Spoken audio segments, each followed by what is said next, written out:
kekhawatiran mengenai potensi kebangkrutan Malaysia telah muncul di kalangan masyarakat, terutama terkait dengan meningkatnya rasio utang negara. Beberapa sumber menunjukkan bahwa rasio utang Malaysia saat ini lebih tinggi dibandingkan dengan Indonesia, memicu kepanikan di kalangan rakyat Malaysia. Selain itu, pernyataan mantan Perdana Menteri Malaysia Mahathir Mohamad yang memperkirakan bahwa Malaysia dapat menghadapi kebangkrutan dalam 10 tahun ke depan jika tidak ada perubahan signifikan telah menambah kekhawatiran publik. Namun, penting untuk dicatat bahwa meskipun ada kekhawatiran ini, belum ada indikasi resmi bahwa Malaysia berada di ambang kebangkrutan. Pemerintah Malaysia terus mengambil langkah-langkah untuk mengelola utang dan memastikan stabilitas ekonomi negara.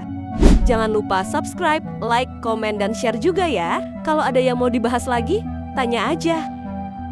Meskipun terdapat kekhawatiran di kalangan masyarakat mengenai potensi kebangkrutan Malaysia, indikator ekonomi saat ini menunjukkan bahwa negara tersebut berada dalam kondisi yang relatif stabil, pertumbuhan ekonomi dan inflasi. Pada kuartal keempat 2024, ekonomi Malaysia tumbuh sebesar 5% dibandingkan periode yang sama tahun sebelumnya, didorong oleh permintaan domestik yang kuat dan peningkatan investasi. Untuk tahun 2025, pemerintah memproyeksikan pertumbuhan ekonomi antara 4,5% hingga 5,5%. Inflasi juga tercatat menurun menjadi 1,8% pada kuartal keempat 2024 dan diperkirakan tetap terkendali sepanjang tahun ke-2025.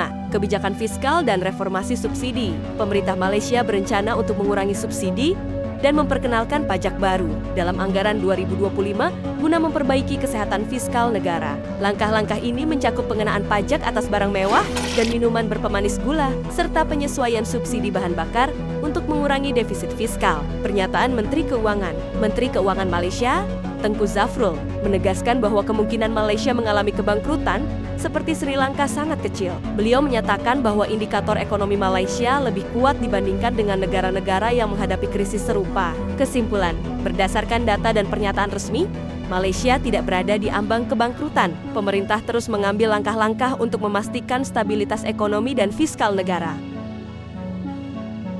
Jangan lupa follow, comment, and share dunia.com.